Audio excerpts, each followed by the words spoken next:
Okay, again, I've been travelling around, so I'm not quite sure what I'm going to be talking about this evening, but somebody mentioned a subject I haven't really talked about for a long time, and that's actually how, in Buddhism, we deal with addictions and obsessions, and what are the skillful means of overcoming those addictions and obsessions, so we can feel a sense of freedom from these things.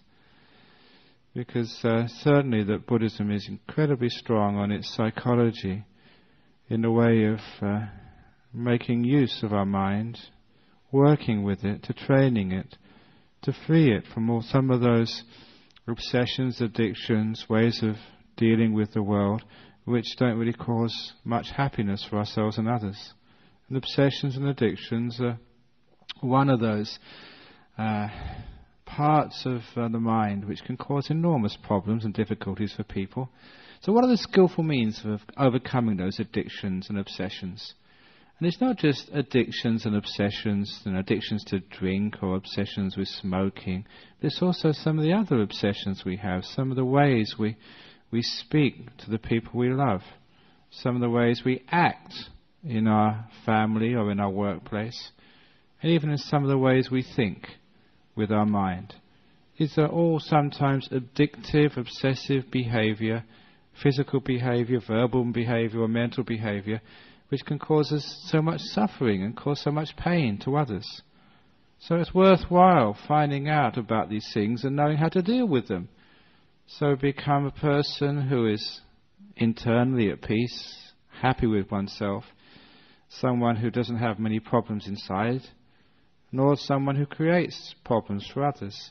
We become like a person who's kind to themselves and kind to others. So this is actually the end when we give up or find a way to release ourselves from addictions and obsessions. The reason why Buddhism is strong in this area is because it understands the cause and effect relationship of our mind, and how the mind actually works as a process, and how it gets into these ruts, these dead-end streets of obsessions and addictions. A dead-end street is a very good simile, because you get into these dead-end streets and you can't get out of them afterwards. You get stuck, and you don't know how to sort of remove yourself from this situation. But one of the great things which we have with understanding these things is understanding actually where they came from and how we get out of them. One of the great practices which we have in Buddhism, it's part of meditation, but it's part of ordinary life as well, is the understanding, the practice of mindfulness. And again, this mindfulness is this awareness of the inner workings of the mind. It's as if we put a spotlight into our mind, into our thinking process, into our emotional process, into the way we react to situations in life. We put a spotlight onto all of that inside of ourselves to understand how it all works and why it all works. And just actually putting that spotlight of mindfulness inside and seeing what's happening and how it works, that by itself is a huge help to overcoming addictions and obsessions. You see how it all works. There's a whole process there, a whole route of thinking and emotional responses which we keep getting sucked into again and again and again and again. The same old habits, the same old processes, the same old ways of reacting to some of the difficulties in life. Whether we react to those difficulties by taking a bottle and getting drunk, whether we respond to those problems in life with drugs, or with other obsessive behavior like our bad speech, or being hurtful and harmful to the people we love, or even being hurtful and harmful to ourselves. We see the whole process happening. Once you see the whole process happening, then it's not that hard to change the process. Our conditioned behavior of our mind, the way that thinking and emotions run, they run on well-worn courses. The same routes we've taken before, the same paths, the same condition and responses we become brainwashed into following. We become creatures of habit, and that's what obsessions and addictions are. habits of mind, habits of speech, habits of actions, which we see are not going to be conducive to happiness. Once we see them as habits, we find the way to overcoming habits is always through this marvelous practice of mindfulness. It's as if, and this is a simile which I've used many times, it's as if you're in a room and you can only see one door to move from that room to somewhere else. And you always take that same door, that same route, and it always leads to the same place, and it's not a very nice place you go to with some of these addictions and obsessions. With mindfulness, you see there's a second door, another alternative, even a third door, fourth door, many doors.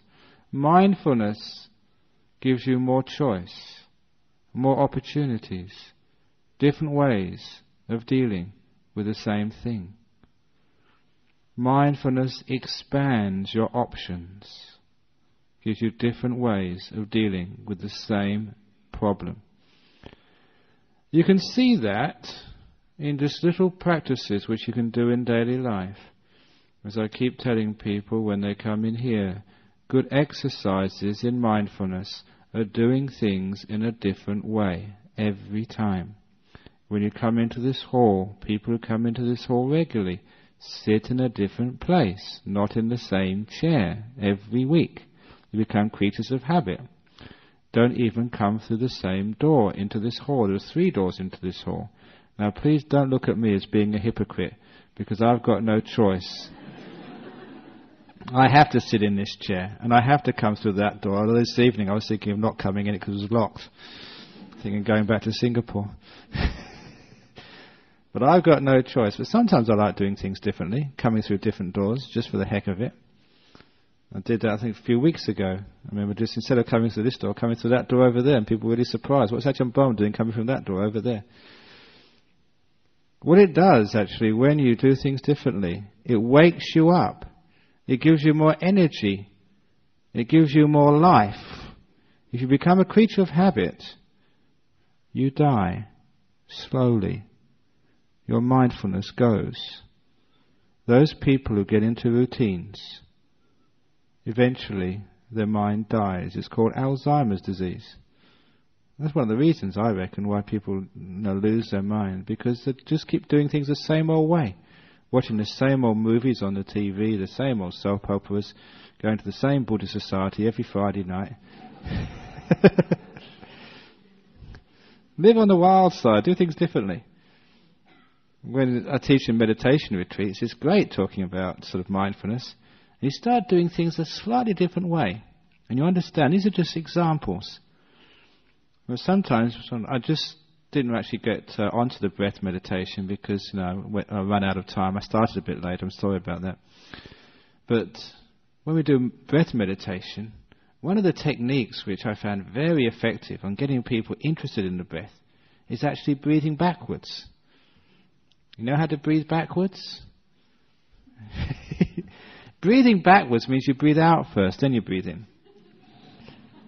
Most people breathe in first, then they breathe out. When you do breath meditation, breathe in, breathe out. When you say take 3 breaths, what breath do you start with? The in breath, don't you? So you try it the other way around. Breathe out first, then breathe in. You can just try it, and it should be exactly the same, but it's not. It's different. You're doing things slightly differently. And that makes it far more alive, far more sort of new, fresh. And you have to be more alert with it. Or like in the morning when you first get up. When you brush your teeth, which side of the mouth do you start from? Whether the top or the bottom. I challenge you, this evening when you brush your teeth, or tomorrow morning, whenever it is you next brush your teeth, notice where you start your brushing your teeth. Next time, start from a different place. Put a bit of variety into your brushwork. If you start on the top left-hand side, then start on the top right-hand side, the bottom, start in the middle, do things differently. Then you find actually even brushing your teeth in the morning, a simple thing like that becomes more exciting. You have to put more effort and energy, you're more alert, you're more aware of what's happening. What you're doing is little exercises to increase your awareness of what's going on in life. Doing things differently. You all know sort of if you always are creatures of habit, especially in relationships, always do the same thing, completely predictable, then you find your relationship dies. There's nothing interesting in there anymore. And your relationship to yourself will die. Because there's no life left. Just creatures of habit, the same old routines, just like a robot. Not like a person anymore. Same old time, people say the same old things all the time, good morning, have a good day. Somebody told me just when I was in, I forget I don't know where I've been the last few days. Sometimes I wake up in the morning and have to check where I am when I wake up. They were saying that, I think it was Peter Ustinov or something. He was in the United States and people would say, have a good day. And his response was, I've got other plans. A great response, that. And so have other plans. In other words, be mindful, be alive. And this is actually the way we develop this wonderful way of looking inside of ourselves, at our mind, at our heart, at our life, which gives us more options. We discover that where we always thought there's only one way to breathe, in-breath first and then out-breath, now we find there's another way. Out-breath first and in-breath. When we first thought there was only one way to brush our teeth, there was hundreds of ways to brush our teeth. When we thought there's only one place to sit, there's hundreds of places to sit. When we thought there's only one response when our husband says this and really gives us a hard time, we find there's many responses. We find that people can't push our buttons anymore because we've got more buttons than they ever know about. We've got secret buttons. And they can't press those. And we respond in innovative ways, suitable for the occasion. If we become a creature of habit, we're predictable, other people can control us. They know exactly how to make you unhappy. That's why when somebody starts, trying to upset you, when they try and make you angry, when they call you a slob, then you say, yeah, actually that's quite right, I am a slob. And that really sort of upsets them because, you're agreeing with you. I didn't expect that. When they call you fat, you say, yeah, I'm fat. And they're trying to upset you, but they can't do it. Now, when somebody's trying to upset you and make you unhappy, if you really want to get your own back, agree with them. Because that really upsets them when they don't play the game of button pushing. What we're saying here is there's other responses rather than the ordinary ones of getting upset and allowing yourself to be controlled. Obsessions are like that. You allow yourself to be controlled by your habits. When you stop those obsessions and addictions, you find this incredible amount of freedom. You find you don't have to always respond in the same way to the same stimuli. You can be free to respond in other ways, innovative ways, different ways. And this is how one starts to stop those addictions. If it's, say, alcohol or cigarettes or bad speech, one sees the whole process happening. One recognizes it because one has been mindful, one has been observed inside what's actually happening. And after observing it, one sees the whole process going, especially at the beginning of the process, when it starts, it's very easy to stop. The forks in the road at the beginning. But once you get onto the freeway, it's a long way until there's the next exit. If you get into the freeway of anger, the freeway of addictions, once you're on there, you get in the stream of traffic and it may be many, many kilometers before you can get off that particular habit. But at the beginning, that's where you have the most power. It's like a train. Once a train leaves the station, it's having a lot of momentum. You try and put on the brakes, it's so hard to stop. It's got this huge amount of weight going so fast, a huge momentum. Or it's like the tree. When it's a small sapling, it's very easy to pull out of the ground. But if you leave the sapling there for too long, it's this huge tree and it's very difficult to take out. Habits are like that. If you can catch them early, it's very easy. There was a monk friend who, because of an injury in the Vietnam War, would have epileptic fits. And the way he overcame that whole process of epileptic fits was actually to use mindfulness to know the whole process which would lead into having a fit. He would watch it. And because he watched it and observed it and understood the whole process, when he saw the process starting, he could take evasive action. And that's why he never had those fits anymore. He could see what's going to happen. If he continued on this route, this is what would happen next. So he took other paths. He went through other doors. And he got over this. So if it's an addiction to alcohol or addiction to drugs or addiction to cigarettes or addiction to sort of harmful behavior, we see what's going to happen. We've been down that road before. That's what mindfulness tells us. And mindfulness sees it happening and we stop. We also have to understand the danger it gives to us. Usually that's not so hard to see, some of the addictive behaviors. We know it hurts, we know it harms, we know it creates problems in our life. Please recognize that and remind yourself of it. And then you can use what I call, I especially use this in my meditation retreats, the simile of the snake. The simile of the snake came about from my experiences as a young monk in northeast Thailand, in the jungles of northeast Thailand. I went back there recently, just a few days ago. But those jungles have changed a lot. In particular, where there was once many, many snakes, there's only a few left now. So I tell the monks, oh, you've got it too easy these days. In the good old days, there were all these snakes around. And I remember telling the story a few weeks ago, a week or two ago, when I've even peed on a snake. It's a very dangerous thing to do. I wouldn't recommend it to anybody. Meditating all night and getting up in the morning, used to go to urinate in the bushes. And that one morning, it was at dawn, and the light wasn't all that clear anyway, and I was a bit sleepy. And there's a stick, a branch of a tree in front, which I urinated on, and the branch started to wiggle. And I realized it was the branch after all, it was a snake. And I moved away very quickly. Part of my anatomy was exposed. But fortunately, I apologized to the snake very quickly. So the snake sort of stood away and sort of didn't take its revenge. There's so many snakes in those days. But in particular, these monasteries were very, very poor in those early days. And I remember clearly, we used to have all these meetings in the morning and the evening. And after the evening meeting, you had to walk through the jungle on these very, very, very narrow paths from the hall to your hut where you slept. Maybe it was quite a few hundred meters sometimes from the hall to your hut, sometimes 100, 200 meters.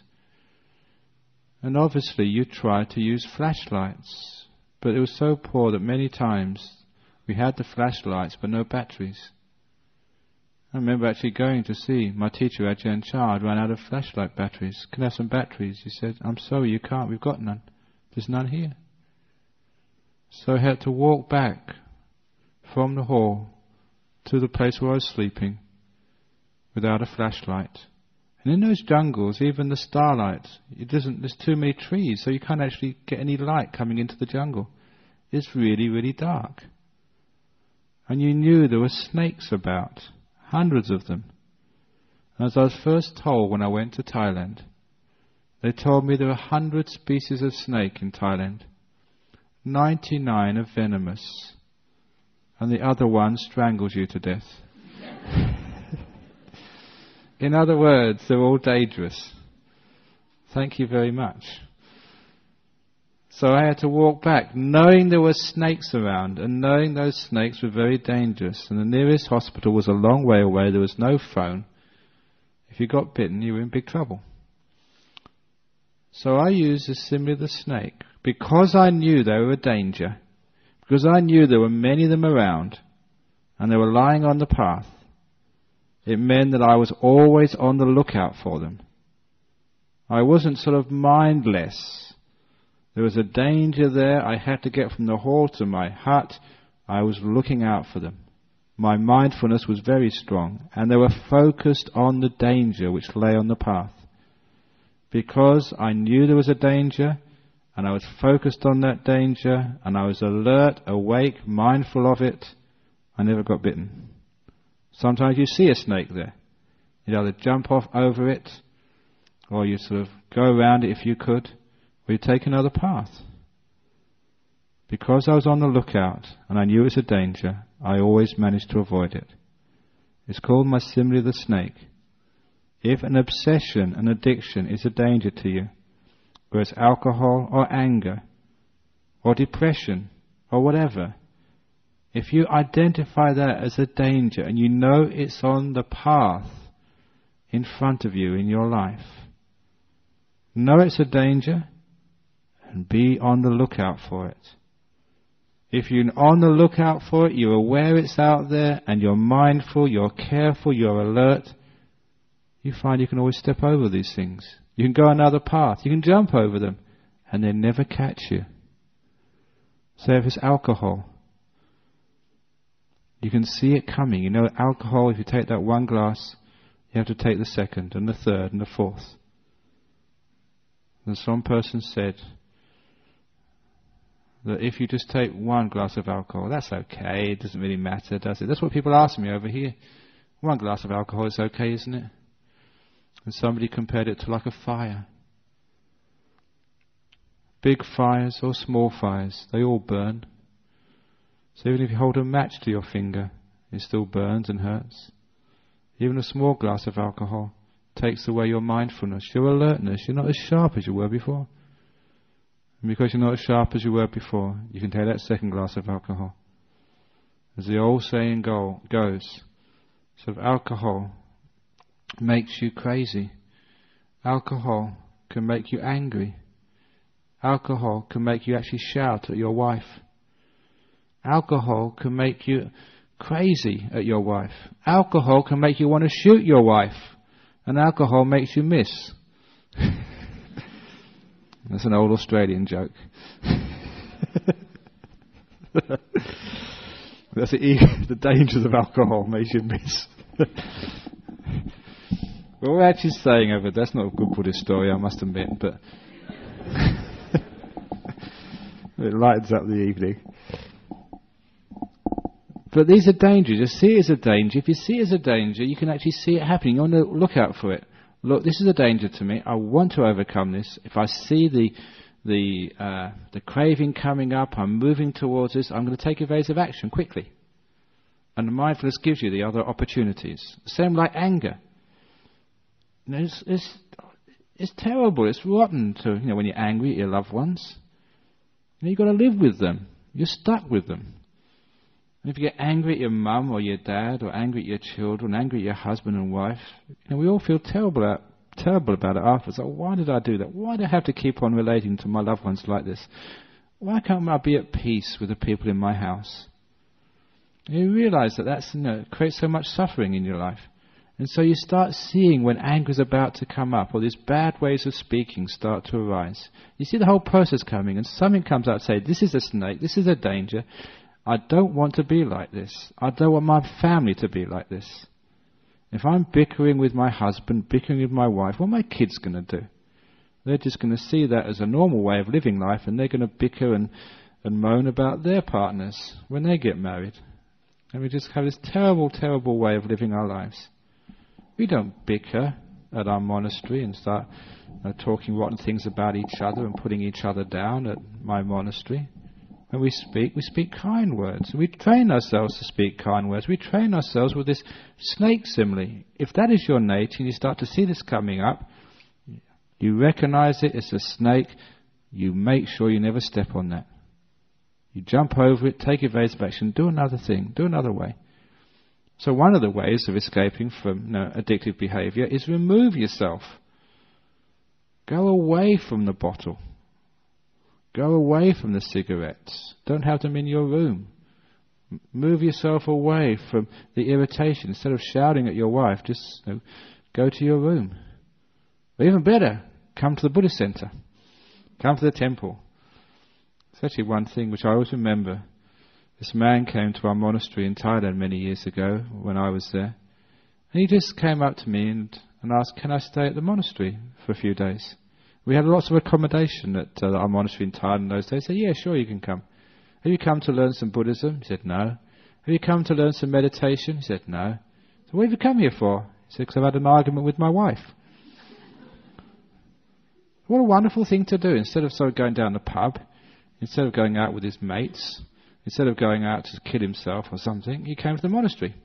He says, okay, you can come and stay for a few days. It was no problem at all. But after 3 or 4 days, he came up to me and said, can I go back home now? He wanted to take leave. I said, where do you want to go? He said, because I miss my wife and I sort of feel cool now, I feel calm. I want to make up. What a very skillful way of doing things. And when people actually are angry and upset, instead of actually taking it out on some other people, they actually go to a calm place, remove themselves from the trigger of their ill will to a calm place, to a peaceful place, to cool down, to take evasive action.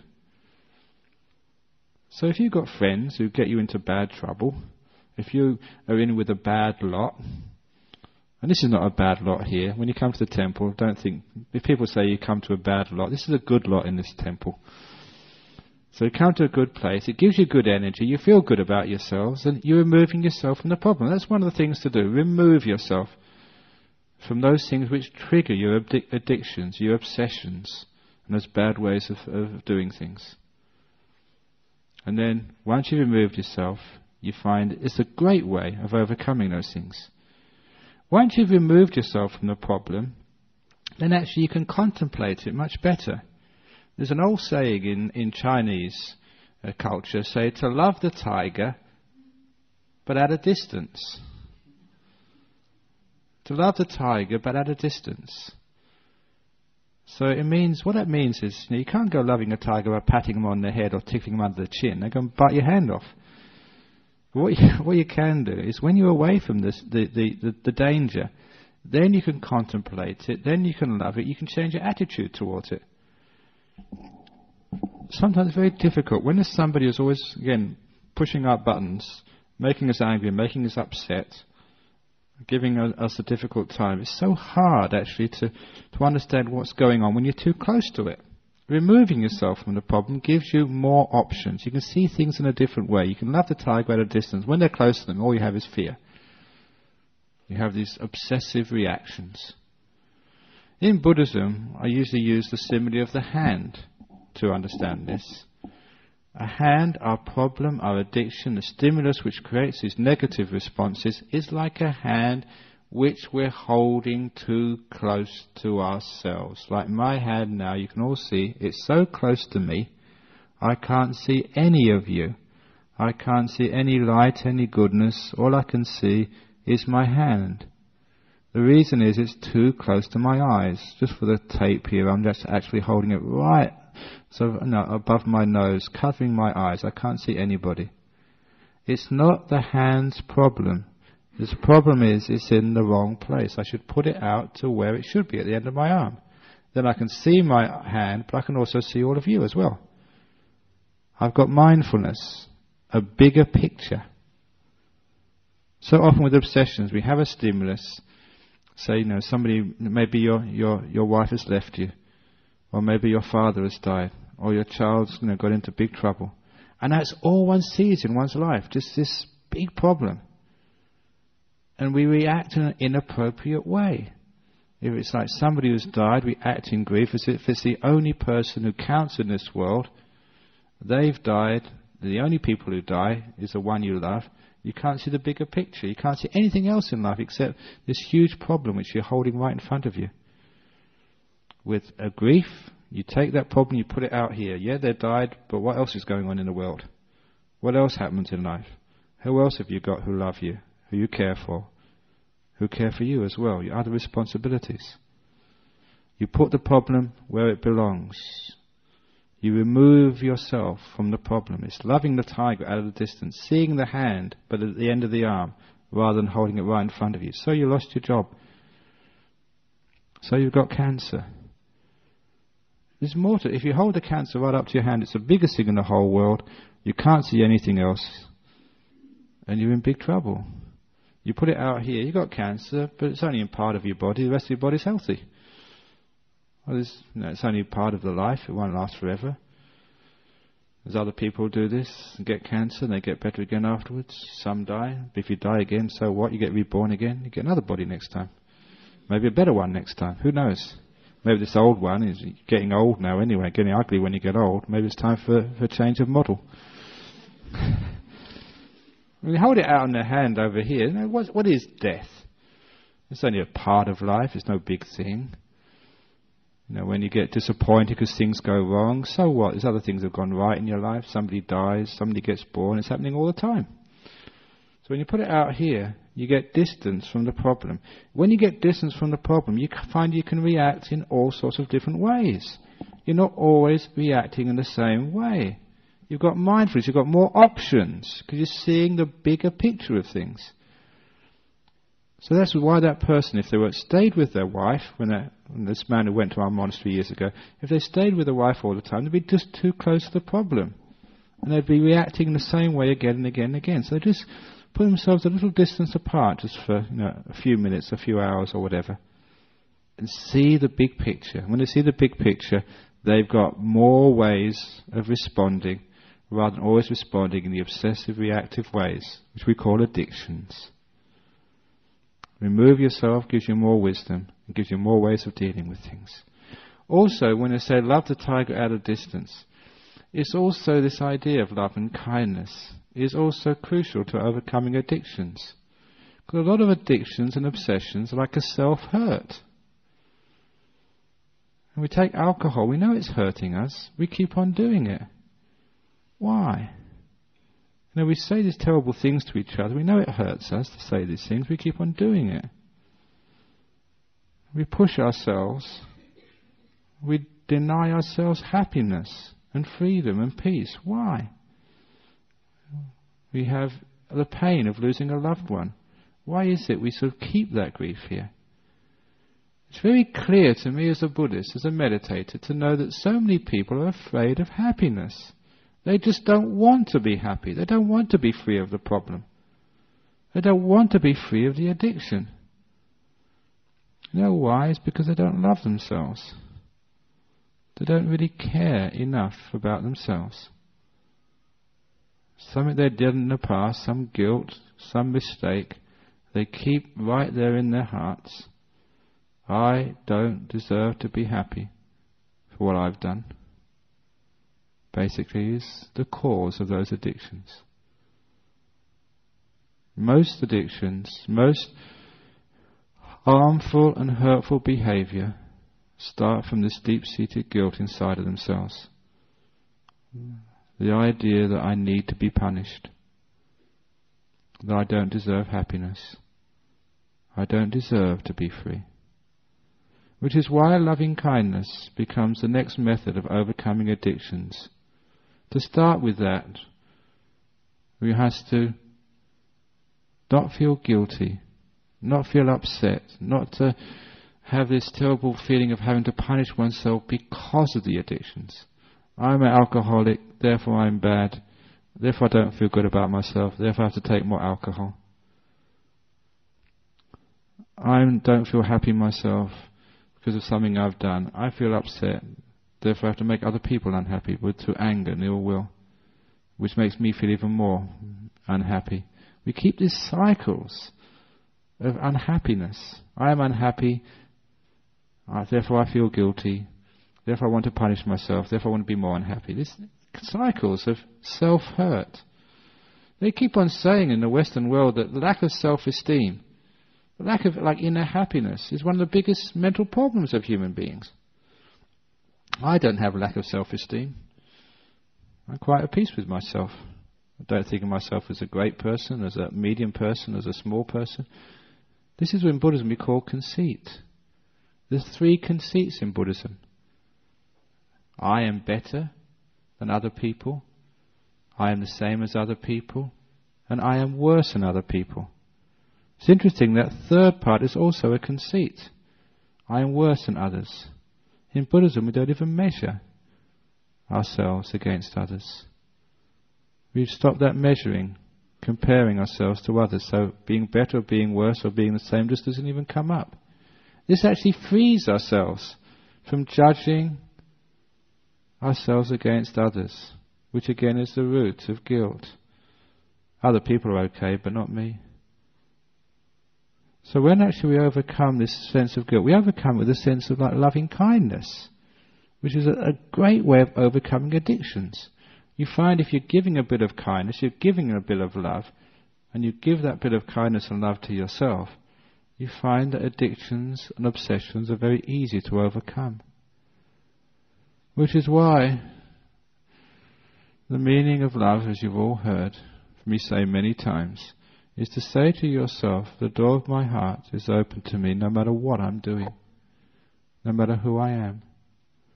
Even if I'm a drug addict, even I'm an alcoholic, even though I'm sort of do all these terrible things, still the door of my heart's open to me. I can be at peace with myself. I can love myself even though I'm doing these things.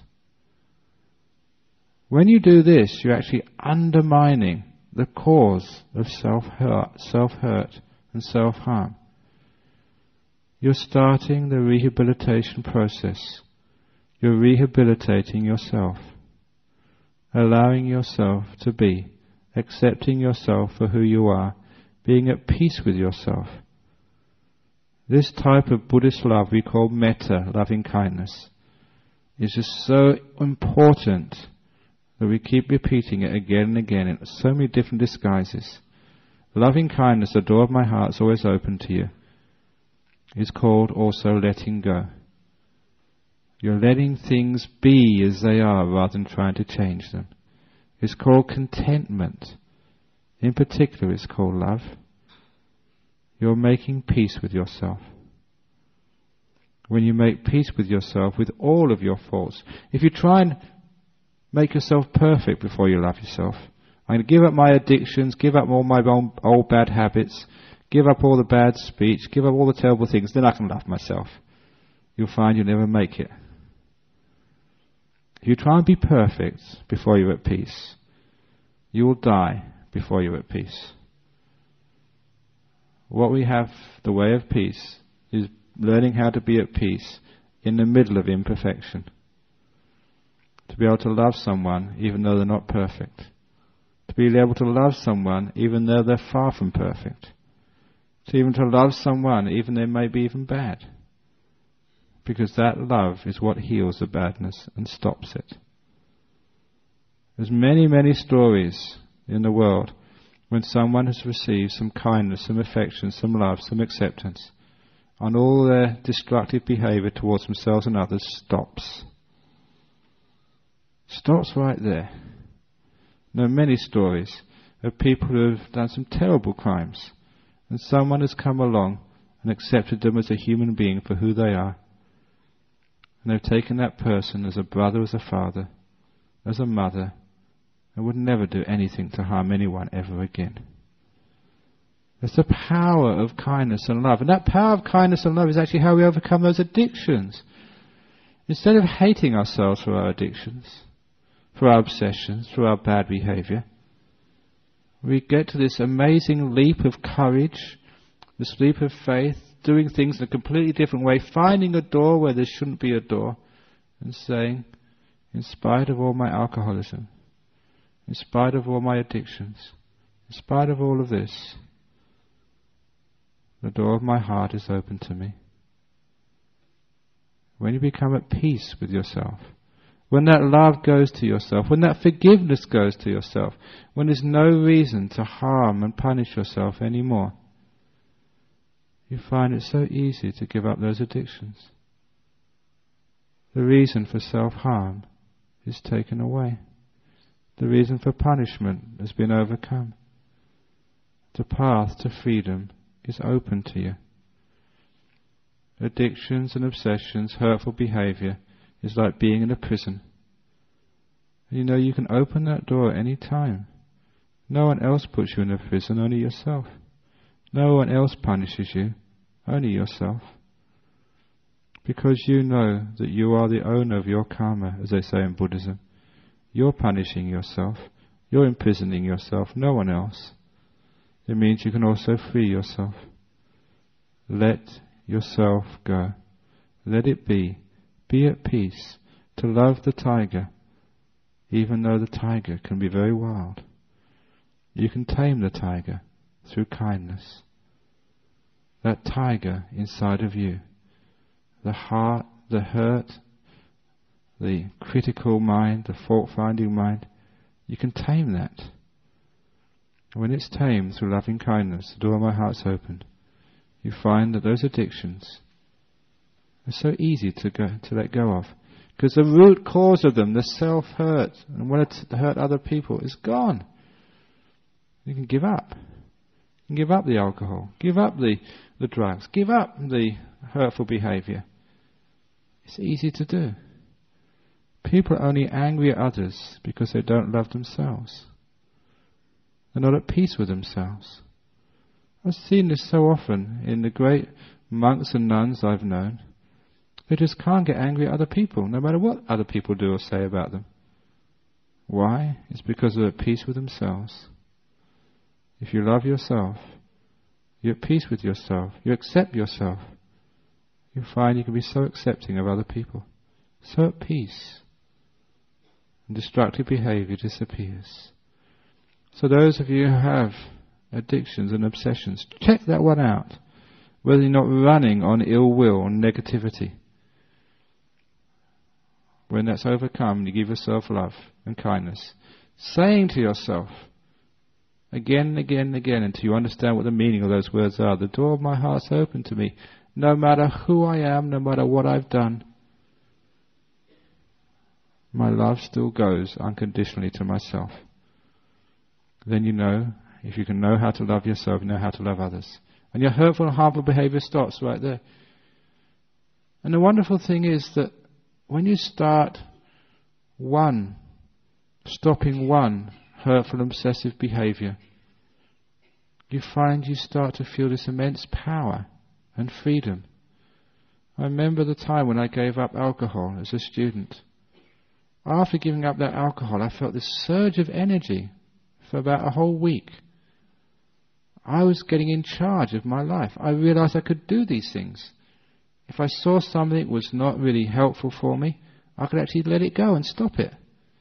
You have this immense feeling of power over your life, over your destiny, especially your power over your happiness. When you start to give up obsessive behavior, give up some of the addictions, you find it can be done. You start one little thing, you give up one addiction, one obsession, one sort of negative means of behavior, and then you know how to give up all the negative behavior. And you feel surges of power. And those are powers of freedom. You look upon these negative behavior as just, again, like these controllers inside of your mind, these tyrants, which make you do things which hurt you, which make you do things which hurt other people. Why do you need to take drugs? Why do you need to sort of take alcohol? Why do you need to, it costs a lot of money, alcohol. Very expensive. It'd be much better to take a cup of tea and give the difference into the donation box.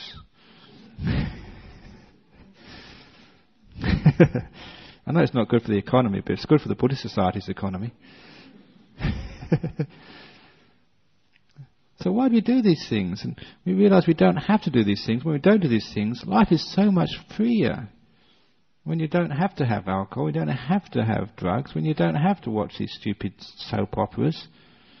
And sometimes, people don't come on a Friday night because there's an important soap opera on a Friday night, or Tuesday evening in Armadillo they can't come because All Saints is on. You get all these addictions which people have to all these things. They stop them really enjoying themselves. And they're not free anymore. They can't go anywhere because they have to be in for this and they have to be for that and they have to be for something else. And this is crazy, the addictions people have. You're not free. So when you overcome addictions one by one, you feel this great surge of freedom and power. Yeah, you can watch it if you want to, but you don't have to. You can watch the footy if you want to, but you don't have to. If something else is more important, you can stop. You can criticize someone else if you want to, but you don't have to. You're not a creature of habit anymore. You're not predictable. And you've got no buttons which you push this one and you got the response. And that makes you an amazingly free person. People can call you a pig. Instead of getting angry, just go oink oink. Make a joke about it. You do all sorts of silly things and makes it like people can't make you angry. And you won't get angry. You won't allow anger in your house. You're free of it. You don't have to take alcohol. You can go into the pub and just have an orange juice with your friends. You're much more in control. You can live your life free from those things you know which hurt. Because mindfulness gives you more opportunities. Love, loving kindness, frees you of guilt. Simmer the snake. You realize what the problem is. You make it sure it's in your mind so you can overcome it and free yourself from it. 3 very simple methods. Ajahn also said removing yourself from the problem, from the trigger. Simple methods to overcome addictions. And eventually you overcome all those addictions in your mind, not just the gross ones of like drugs and alcohol, really self-destructive behavior, but also the other ones of like fault-finding and ill will. Isn't it strange that these people we love, we always tend to, whenever we speak to them, it's always pointing out faults? Isn't that what happens to you? When people talk to you, how often is it fault-finding? You didn't do this, you didn't do that. And how often is it praise? Oh, thank you so much for doing this. Thank you for being such a wonderful wife. Thank you for being such a great husband. Those of you who are married, the last week, how many times has your husband actually praised you and said, what a wonderful wife you are? How many times has your wife said, no, I really appreciate you as a husband? And how many times have been fault-finding and critical? You understand what I mean? Those are negative behaviors which don't create any love and happiness in the world. So please change those addictions and obsessive behaviors, and you feel more freedom and happiness. And change that towards yourself. So you praise yourself. You have gratitude to all the effort you've put into your lives, all the goodness which you've done. That makes you free. It makes you happy. Gives you energy. Energy to do good in the world. Addictions and obsessions are like put you in prison, harming yourself, and you're unable to really give service to the world. Free yourself from those addictions and sufferings, and then you can do what life is really all about. Serving the community, increasing the gross national happiness of our community. I read that about the King of Bhutan.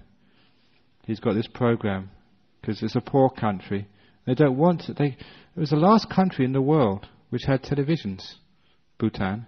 Only in 2000 they started to have a television service in the country. The Princess of Bhutan, she's a Buddhist and I've seen her a few times. She was telling me this.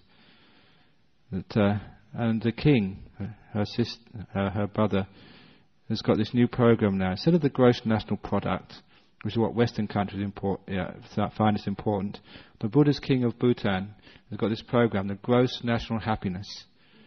And he wants to increase the gross national happiness of his country. This is the main thing of his country. That's why the government is working. That's what they're working for. The happiness economy of the people. And really good on him. It's a wonderful thing to do. A wonderful way of... It's only a small country, insignificant in the world, so he can get away with it without having the IMF on his back. But this is actually what life is all about. Increasing the gross national happiness in your family. Increasing the gross national happiness of yourself and your friends, of our community, of our land, of our planet. That's why we give up obsessions and addictions. So we can really do what life is all about. The purpose and meaning of life. To increase the GNH, the gross national happiness of our world.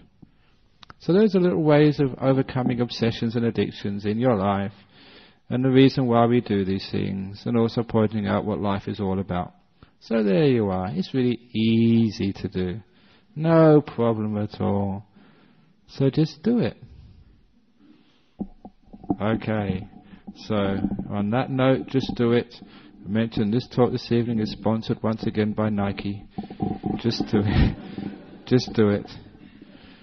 It's also that when you're free, it's just so wonderful. It's also sponsored by Toyota. Oh, what a feeling. What else we got? There's only two I know, I think. So this is, okay, you can go Sadhu now. Yeah, okay, go on. That ends the talk.